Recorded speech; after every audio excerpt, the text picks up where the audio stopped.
Okay, I actually started out as a scientist after a PhD in postdoctoral research. I entered the scientific civil service up at Windscale Nuclear Laboratories. It was only after progressing up that chain I became head of capability. I did management development. Part of that was I did an executive MBA, and as part of that I got very involved in the management of projects. We had a lot of projects up there, multi-million and even multi-billion pound projects, and many of them were failing. So for my final dissertation, it was on best practice for project management of research and development, or as it's sometimes called, new product development. So the dissertation actually became the framework for best practice across site, and that led to a move onto major projects for me. Because I came from a business background via the MBA, I actually treat all my projects as business projects rather than IT projects or technology-driven projects. So following on from that, we established world-class performance across project management in technology, operations and engineering.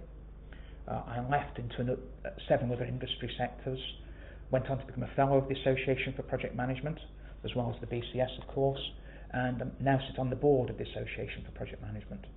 And I'm actually board champion for best practice groups, so I get involved with all the new groups on program assurance, program governance, portfolio management. I sponsor events like Knowledge Share, which is the reach out between academia and practice, and get involved in many of the technical publications. So although the book here talks about the behavioural competences, I'm obviously very well grounded in the technical aspects of project management. And in fact, I think now I can claim I've been programme director in public sector, private sector, public-private partnerships, and in Big Four management consultancies. Currently my assignment is in the oil and gas sector, so another industry move for me. So I've been doing a UK tour to promote the book and supportive training. That's taken in now Scotland, Aberdeen, Edinburgh, Glasgow, Wales, Channel Islands, Northern Ireland, Ireland itself, and right across, and many requests to go back and give them more of course. Prior to this, for the last probably 10 years, I've been getting on the platform internationally, initially as International Technology Transfer Manager, so speaking out in the States, China, Russia, etc. And through the professional bodies, here in the BCS, I spent on soft systems methodology, governance, assurance, technology-enabled transformation, sponsorship, and a large number of other subjects, many of which you can find from my website, NLP for Project Managers. There's some slide decks up there and some supporting information. Actually, the book is back extracted from a 5-day training course we put together. So it's really an introduction to that course. So when people read the book and some of the scales drop from their eyes and they become a little bit more self-aware and they say, actually, I could do with a bit more development on that area, I hope they will come to the site and look at some of the training. Subsequently, since the book, we've also developed a 3- and a 1-day training course, more concise, which we're told by some of the corporates they prefer. Around the book, I also do coaching and mentoring with individuals as part of corporates, which I particularly enjoy. One of the things I particularly enjoy about that is I can be Monday morning talking to a CIO in the bank. On Tuesday, I'll be with somebody in engineering. On Wednesday, I'm with the change management team in oil and gas. So I get a real good perspective of what cuts across industry, what's transferable, what kind of generic problems there are there to be faced.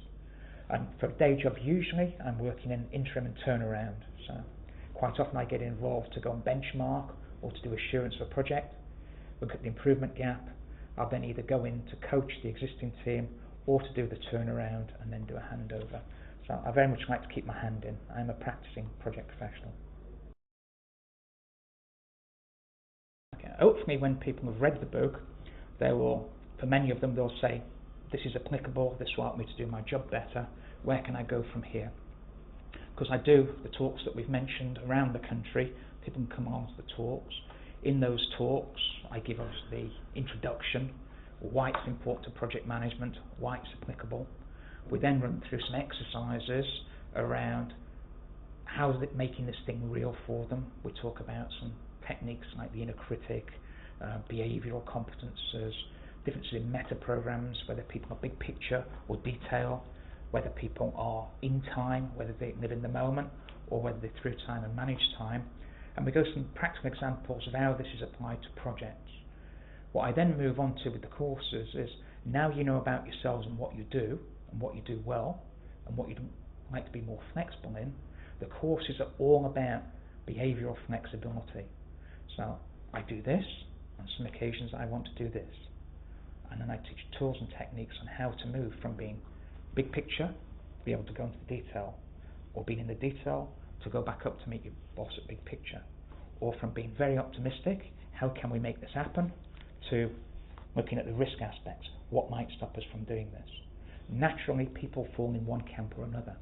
The project manager has to be very flexible and either learn how to move from one camp to the other, or learn what their key strengths are and how to pick their team so they cover all of those different camps. So the course is very much around doing things, practical things, working in small groups. You do it, I'll watch, I do it, you watch, all facilitated until we start to get those behaviours with new programs that we can run when we choose to. Because this is it. Every behaviour is good in some context. As we know, some behaviours aren't good in every context.